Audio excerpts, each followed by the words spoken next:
আমার মনে হয় কি প্রত্যেকটা মানুষেরই পারিবারিক কিছু শিক্ষা থাকে যা সে কখনো ভুলতে পারে না বা ভোলার চেষ্টা করে না।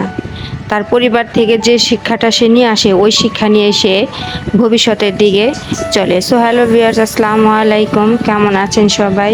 আমি তো মাশাআল্লাহ আপনাদের দোয়ায় খুব ভালো আছি। একটা সাংসারিক মেয়ে মানুষের প্রতিদিনের যে কাজ, সেই কাজ নিয়ে আপনাদের আপু নতুন আরেকটা ব্লগ নিয়ে আপনাদের মাঝে হাজির হলাম। এত রুটি বানাতে চলে আসলাম। আমার রুটিগুলো কিন্তু মাশাআল্লাহ খুব সুন্দর হতেছে। রুটি যদি না ফুলে সেই রুটি খেয়ে কখনো মজা পাওয়া যায় না। প্রত্যেকটা রুটি আমার ফুলবে, একটা রুটিও ফোলা ছাড়া থাকবে না। দেখেন কি সুন্দর করে রুটিগুলো আমি বানিয়ে নিতেছি। আমাদের সমাজের মানুষ অনেকেই কিন্তু শিক্ষিত হইতেছে, শিক্ষার হার কিন্তু অনেকই বেড়ে যাচ্ছে, কিন্তু সুশিক্ষার হার কয়টা বাড়তেছে বলেন? ফেসবুক খুললে যে সমস্ত ভিডিওগুলো সামনে আসে লজ্জাজনক বিষয়। এজন্যই তো বললাম পরিবার থেকে যে শিক্ষাটা নিয়ে আসছে কিছু কিছু মানুষ সেই শিক্ষা কখনোই ভুলতে পারে না। আমার মনে হয় কি ভালো ফ্যামিলির থেকে আসলে, ভালো ব্যাকগ্রাউন্ড থেকে আসলে সে মানুষ কখনো খারাপ হতে পারে না। এ তো সকালে আমি আবার একটা পরোটা বানিয়ে নিলাম। কালকে শুটকি মাছের তরকারি ছিল, শুটকি মাছের তরকারিটা দিয়ে আমি সকালে নাস্তাটা সেরে নিতেছি। শুটকি মাছের তরকারিটা আমার কাছে বেশ ভালো লাগছে, আমার একাই খাওয়া লাগছে। এদিকে নাস্তা সেরে আমি পাকঘরে বসে নাস্তা করছি, আর এদিকে আমার সাহেবে সে সকালে নাস্তা খেয়ে সে চলে গেছে। তো মেয়েরা খায়নি, রুটিগুলো আমি হটপটে রেখে দিলাম, আর আমি এদিকে পানি খেয়ে আবার যাব দুপুরে রান্না কমপ্লিট করতে। এদিকে মেয়ে আমার সমস্ত ঘর গুছিয়ে নিছে, মেয়ের ঘর গুছিয়ে নিছে, এদিকে এই রুমও গুছিয়ে নিছে। সকালের কাজ সকালে সেরে না নিলে সেটা যদি দেরি হয়ে যায় পরে আর করা হয় না এবং অনেক তাড়াহুড়া লেগে যায়। এদিকে বারান্দায় কাপড় দিয়েছিলাম, এগুলো শুকিয়ে গেছে, তো এগুলো ঘরে নিয়ে যায়, মেয়ে বাস করবে, বাস করে ওয়ার্ড্রোবে রেখে দেবে। তো ওদিকে কাজ সেরে আমি ঘরের সমস্ত কাজটা সেরে রান্না করতে চলে আসলাম। দুপুরে রান্না, এদিকে লাল শাক রান্না করবো আজকে। বাজার থেকে লাল শাক নিয়ে আসছে, টাটকা টাটকা লাল শাক, ভালোই লাগতেছে। এক চুলায় ভাত আর লাল শাক বসে এদিকে আবার আমি তো বারান্দার দিকে আসলাম। পাকঘরে দাঁড়িয়ে থেকে কি করব, যেহেতু কুটাকাটি সব করে নিছি, এখানে দাঁড়ালে আমার খুব ভালো লাগে।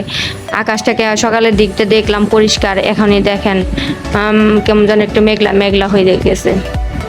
এদিকে আমার লাল শাকটা উনে গেছে, এখন গলার জন্য আবার ঢেকে দিলাম। তো আমি এখন এটাকে করে নেব, ভাতটা আগে মার গেলে নেই, তারপর এটা বাগার দেবো। তো আর শাক রান্না করলে শুকনা মরিচ না পোড়ালে কি ভালো লাগে বলেন? শুকনা মরিচ রসুনের বাগার দিয়ে শাকটা করলে তার মধ্যে আমি একটু চিংড়ি মাছ দিয়ে দিলাম, যেহেতু চিংড়ি মাছ আমার ফ্রোজেন করা ছিল ওগুলো দিয়ে দিলাম। শাকের মধ্যে চিংড়ি মাছ দিলে মাশাআল্লাহ খেতে ভালো লাগবে, কামড় দিলে ভালো লাগবে। দেখুন কি সুন্দর শাকটা, একদম দেশি। এই তো আমার শাক পুরো রেডি হয়ে গেছে, মাশাআল্লাহ দেখতে কিন্তু ভালোই লাগছে। শুধু দুপুরে খাবো এই জন্য অল্প পরিমাণে নিয়ে আসছে, রাত্রে তো আর ভাত খাওয়া হয় না। তো এদিকে আমি আবার আজকে ডিম রান্না করব, নতুন হাঁড়িতে রান্না করতেছি।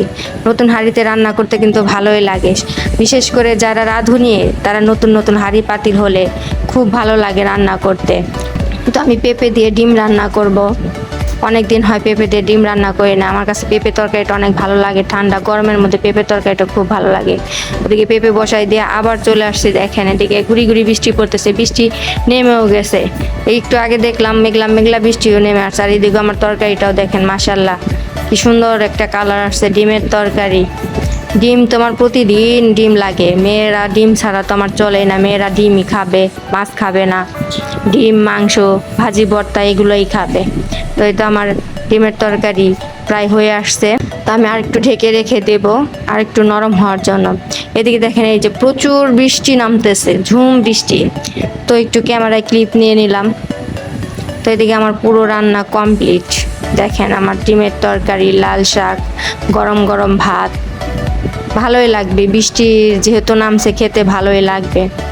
তো দুপুরে খাওয়া দাওয়া শেষ করে আসলে নামাজের পরে একটু চা না খেলে ভালো লাগে না, তো আমি চায়ের সাথে আজকে কফি মিক্সড করে খাইতেছি, খুব ভালো লাগতেছে। তো আজকে আমার ভিডিওটা এখানে রাখছি, আল্লাহ হাফেজ।